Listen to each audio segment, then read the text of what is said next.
on state fires and then getting reimbursed? Yeah, back in those days, I think not really know what's going on. Because now.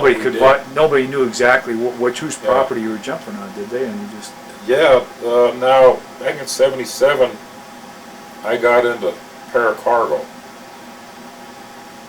Down in the lower 48, you'd have to be, you have to give your firstborn to get in paracargo.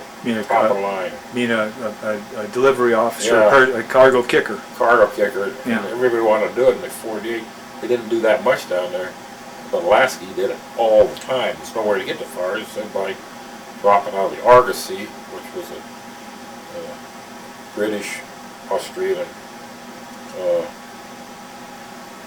big 4-inch job. I was dropping rollagons, big, huge 500-gallon rollagons on fires. I loved it. We get DC-3s, and I stayed in Fairbanks most of the time in '77.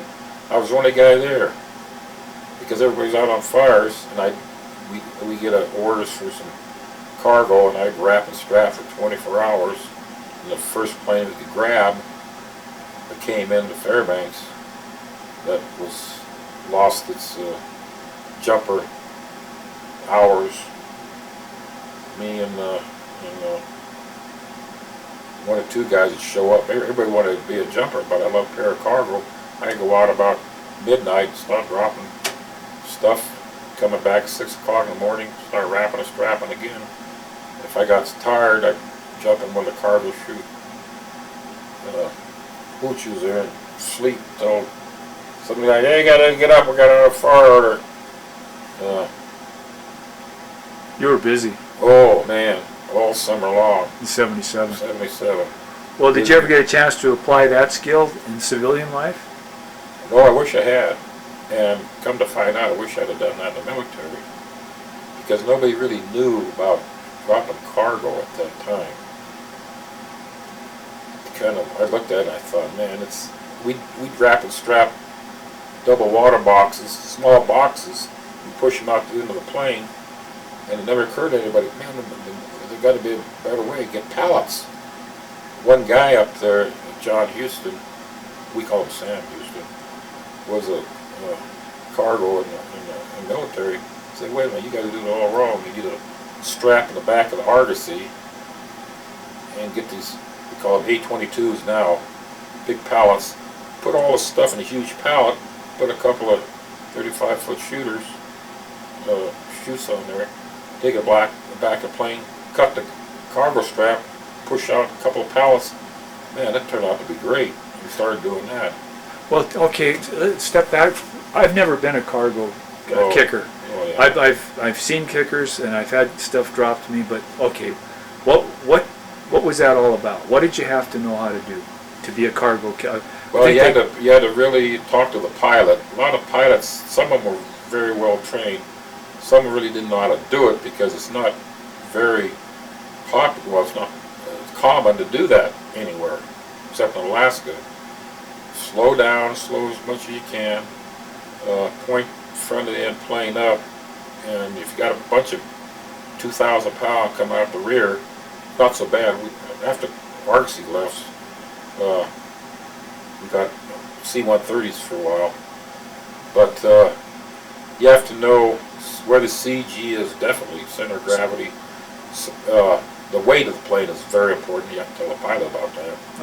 And of course you have to tell them, give them the longitude and attitude of where you're going. Big plane like that, you need good to have 4 guys in the back. Okay, you're talking C-130 now? Yeah.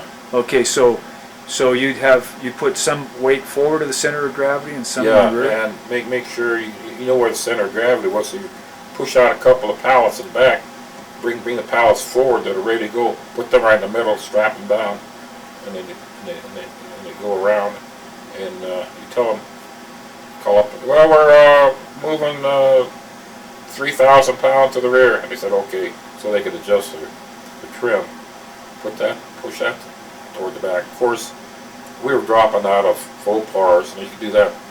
Vopars are so small, they're jumper planes, and I pushed out a Sky Vans, DC3s, DC6s. Okay, we'll go through each one of those planes. So if you're going out of a C-130, it's on rails going out the rear end. Yeah, they made a little.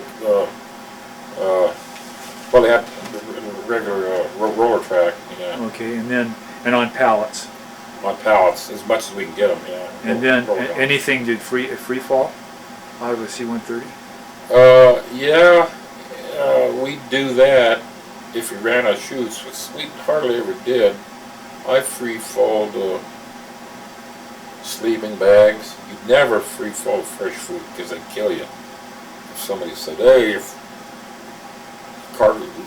busted all our fresh food out there, you don't want to hear about that. And what would be the altitude you drop from over there? Oh, out of a C-130 or RDC, I'd go maybe 250 feet. Oh, close. Volpars, the pilots, some of them were very good. Some of them doing it. We had pilots that come back year after year after year, especially Troy Air pilots. They knew exactly what they were doing. They just slow down, get lower. Now, you didn't want to get too low because your chute wouldn't open. So in the Volpars, they wouldn't turn over the spot because there's too much gravity, and they just go straight and low over the spot? Or? Yeah, and don't go, of course pilots like to go real low. Tell them don't do that. Okay. You know, you got your black spruce there, it's only 10, 20, 30 feet high. You think they're dropping in Oregon. No, you don't do that. You have to stay up pretty, 200 feet. Okay. And you're shoving it out the side door? Shoving out the side door. And is that on pallets too, or just? No, the door is so small. Yeah. Plus the fact is you got to worry about your weight. You don't want to push out too much weight out the back, especially with that low. I've had a few, well, I've dropped a lot of roller guns. 81 was a big year. Now what's a roller gun? They're military. They're just like a big bladder. They hold 500 gallons of fuel. Alaska is the biggest. They have more planes per capita than any place in the world. You got to go by a plane because there's no roads there. Just around bladder, 500 gallons. There were tons of them in Vietnam, of course. You had to fly those around, the helicopters. But in Alaska, you got on big fires. You got a helicopter, and you need a Jet A. And that comes down on a parachute, on a cargo Yeah. chute? We had 100-footers for a while. The guys, the people on the ground didn't like it because they get caught up in the black spruce. It took them all day to cut them out of the black spruce. Toward the end, now we're talking 77, late 70s, we got two 64-footers, which were really good because if one didn't really open, the 64 would slow it down enough that it would land all right. It may land a little hard, but these are 64-foot parachutes? Yeah, 64. Okay. We use 64s. One on a A-22. A-22s, I remember, can, maybe 1,850 pounds, something like that. Sometimes they put we strap on 4 32-foot cargo chutes on top. And over the years, we got a lot of these 64-footers, so we put a 64-footer on top of an A-22, just a regular pallet. That's 822 pounds, 822 gallons. 1,800. As I remember, it was like 1,800. That's kind of what you could run with a pallet going out the back. Yeah. But they were fresh food, water boxes, cubitaners. That's where we drop most of it out on an A-22 if we get them. You can order the kitchen sink and we drop that too. Yeah. And what about the DC-3s? Was there anything different from a Volpar? I like DC-3s better because they're a little bit bigger and a bigger door in the back, but we still have the old roller track going out. Then you had a bunch of roller. They made them up there where you could turn the boxes. No, these are all boxes, all cardboard boxes, and push them in the door. You could put like a 32-footer chute on double water box, two boxes, or a couple of fresh food boxes on a 32-footer. Throw them out the And back. what deployed that chute? Was it not a static line? Yeah, just your regular static line, just like all the chippers had. Right in the back. And then they had what, C-46, C-47s up there? Yeah. What were they? Same thing. Big doors on the side. Yeah, but we hardly ever use them because they take up a lot of room. And so we just took them out of the door. Now the doors in a 46, 47 are about the same size, wider than a Vopar.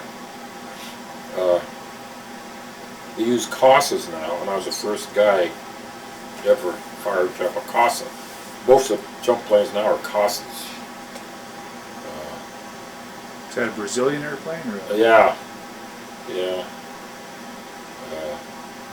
We had a few varieties of Casas. We had a Sherpa for a while, which was kind of a military. I really liked the Sherpa. It was really nice plane.